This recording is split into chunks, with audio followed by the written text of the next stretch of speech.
Hello everyone and welcome to my channel. आज के video lecture में हम इन पार्टनरशिप से रिलेटेड बहुत ज़्यादा इम्पॉर्टेंट चीज़ को डिस्कस करने वाले हैं, जो है हमारा पार्टनरशिप डीड। इसको लेकर के बहुत सारे बच्चों में कन्फ्यूजन रहती है कि पार्टनरशिप डीड पहली बात तो होता क्या है और इसको कैसे फॉर्म किया जाता है। ये पार्टनरशिप के अंदर एक पार्टनरशिप डीड का बहुत ही ज़्यादा इम्पॉर्टेंट रोल होता है पार्टनरशिप को अच्छी तरह से रन करने के लिए। ठीक है, तो इसके बारे में आज हम जानने वाले हैं। और अगर आप चैनल पे पहली बार अगर विजिट कर रहे हैं तो इस चैनल को प्लीज़ सब्सक्राइब ज़रूर कर लीजिए। तो चलिए शुरू करते हैं, आज के टॉपिक को समझेंगे।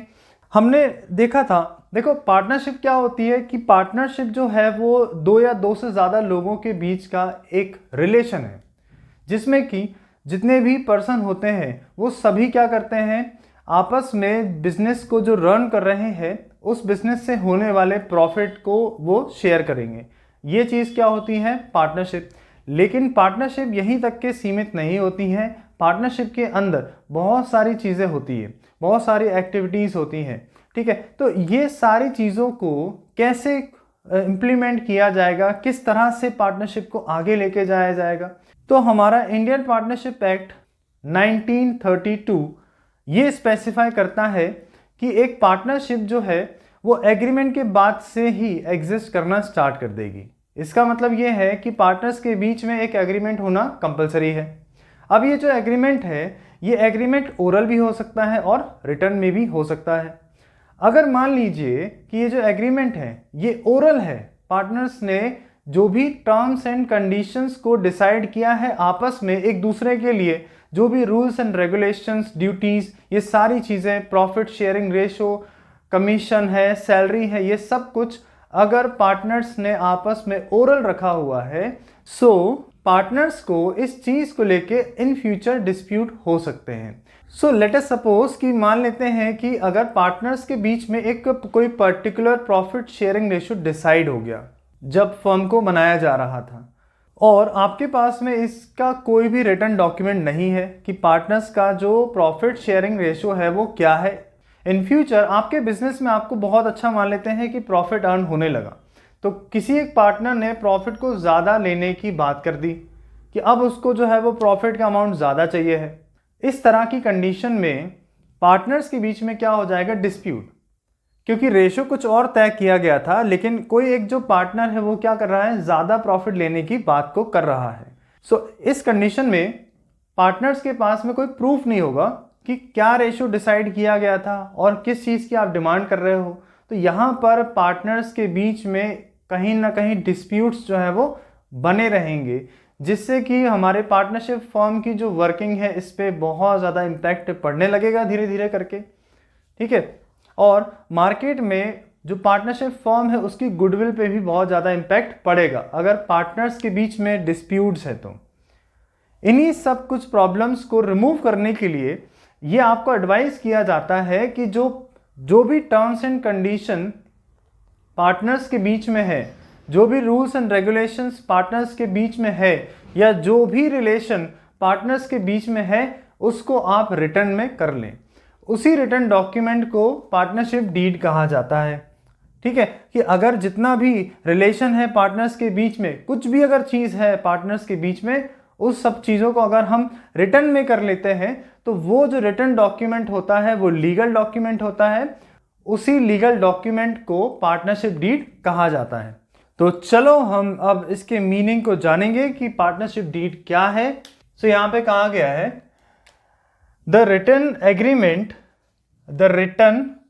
agreement which specifies the terms and condition।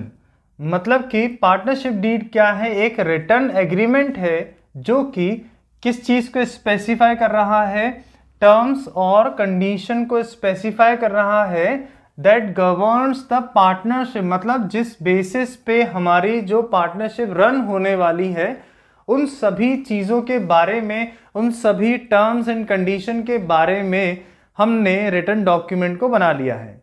अब ये जो रिटर्न डॉक्यूमेंट होता है ये एक स्टैम्प पेपर में लिखा जाता है, जिसमें कि सारी टर्म्स एंड कंडीशंस पार्टनर्स के बीच में क्या तय हुई है इन सभी बातों को लिख लिया जाता है, और इसके बाद जितने भी नंबर ऑफ पार्टनर्स आपके फर्म के अंदर है सभी के यहाँ पे सिग्नेचर कर लिए जाते हैं, जिसके बाद ये जो डॉक्यूमेंट है वो लीगल बन जाता है क्योंकि ये स्टैम्प पेपर में होता है। ठीक है, तो अब हम ये देखते हैं कि बेसिकली कौन कौन सी इंपॉर्टेंट बातें जो होती हैं वो पार्टनरशिप डीड के अंदर लिखी होती हैं।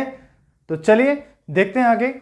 सबसे पहले आपकी फर्म का नाम क्या है वो बताया जाएगा इसमें, नेम ऑफ द फर्म कि आपके फर्म का नाम क्या है। इसके बाद नेचर ऑफ द बिजनेस, आप जितने भी पार्टनर्स मिलके एक पार्टनरशिप फर्म को रन कर रहे हैं उसमें जो आपके बिजनेस का नेचर है वो क्या है। इसके अलावा लोकेशन ऑफ बिजनेस, मीन्स कि आपका जो बिजनेस है उसकी लोकेशन क्या है, कहाँ पे वो लोकेट करेगा। इसके बाद ड्यूरेशन ऑफ बिजनेस कि आपने जो पार्टनरशिप बिजनेस को स्टार्ट किया है उसका ड्यूरेशन क्या है। ठीक है, मतलब पार्टनरशिप के यहाँ पे टाइप्स होते हैं कि किस किस तरह की पार्टनरशिप फर्म्स को बनाया जाता है और उसी के बेसिस पे हमारी जो पार्टनरशिप डीड है उसको फॉर्म किया जाता है। तो यहाँ पर ड्यूरेशन ऑफ बिजनेस को मेंशन करना पड़ता है हमको कि जो पार्टनरशिप हो रही है वो कितने टाइम के लिए हो रही है। इसके बाद इन्वेस्टमेंट ऑफ कैपिटल, मतलब कि जब कभी भी कोई भी पार्टनरशिप यहाँ पे फॉर्म हो रही है तो यहाँ पे नंबर ऑफ पीपल्स होंगे, 2 या 2 से ज़्यादा लोग हैं यहाँ पर। तो जब 2 या 2 से ज़्यादा लोग आपस में मिलके पार्टनरशिप कर रहे होते हैं तो जब ये लोग काम को स्टार्ट करेंगे तो ऑब्वियस सी बात है कि यहाँ पर इनका कैपिटल का इन्वेस्टमेंट भी होगा। लेट अस सपोज कि अगर 2 पार्टनर मिलके काम को स्टार्ट कर रहे हैं, ए है और बी है, तो ये दोनों जब पार्टनरशिप में आ रहे हैं तो ए भी अपने साथ में कुछ कैपिटल का अमाउंट लेकर आएगा और बी जो है वो भी कुछ कैपिटल का अमाउंट लेकर आएगा। तो इन दोनों के जो भी कैपिटल के अमाउंट हमारे बिजनेस में इन्वेस्टेड होंगे उस कैपिटल को हमें इस डीड के अंदर बताना पड़ता है कि ए ने कितना कैपिटल इन्वेस्ट किया है, बी ने कितना कैपिटल इन्वेस्ट किया है, राइट। नेक्स्ट होता है distribution of profit and loss, मतलब कि इनके बीच में जो बिजनेस रन किया जा रहा है उससे होने वाले प्रॉफिट को या लॉस को ये लोग आपस में किस तरह से डिस्ट्रीब्यूट करेंगे, मतलब कि दोनों के बीच में प्रॉफिट शेयरिंग रेशो जो भी होगा वो रेशो इस डीड के अंदर बताया जाएगा। ठीक है, जिसके हेल्प से इन फ्यूचर बिजनेस में जब कभी भी प्रॉफिट होगा या लॉस होगा तो वो इसी पर्टिकुलर रेशो में क्या होगा, डिवाइड होगा। Next duties and obligations of the partners, मतलब पार्टनर्स के क्या क्या ड्यूटीज होती हैं, क्या क्या ऑब्लाइगेशंस होंगे, किस किस पार्टनर की क्या क्या ड्यूटीज है, क्या क्या राइट्स है, ये सारी चीज़ों को यहाँ पर मेंशन किया जाएगा। इसके अलावा सैलरीज एंड कमीशन, मतलब कि हम ये तय करेंगे यहाँ पे कि यहाँ पर किसको सैलरी देनी है, कौन कौन से ऐसे टर्म्स है जिसके बेसिस पे हमें पार्टनर को कमीशन देना है, किस पार्टनर को कमीशन देना है, किस पार्टनर को सैलरी देनी है, क्या सभी पार्टनर को सैलरी देनी है या फिर एक किसी पर्टिकुलर पार्टनर को सैलरी देनी है, कितनी सैलरी देनी है, ये सारी बातें भी यहाँ पे मेंशन होती है, राइट। इसके बाद admission retirement of partner, means कि यहाँ पर किसी भी पार्टनर को जब एडमिट कराना हो, मान लेते हैं कि ए और बी आपस में मिल करके एक पार्टनरशिप फर्म को रन कर रहे थे, साथ में अब ये जो सी है एक नया पार्टनर जो है वो इनके साथ ऐड होने वाला है। तो अब जब ये पार्टनर आएगा फर्म के अंदर तो कौन कौन सी कंडीशंस यहाँ पर लागू होंगी एक पार्टनर के एडमिशन के टाइम पर, वो चीज़ यहाँ लिखी होगी।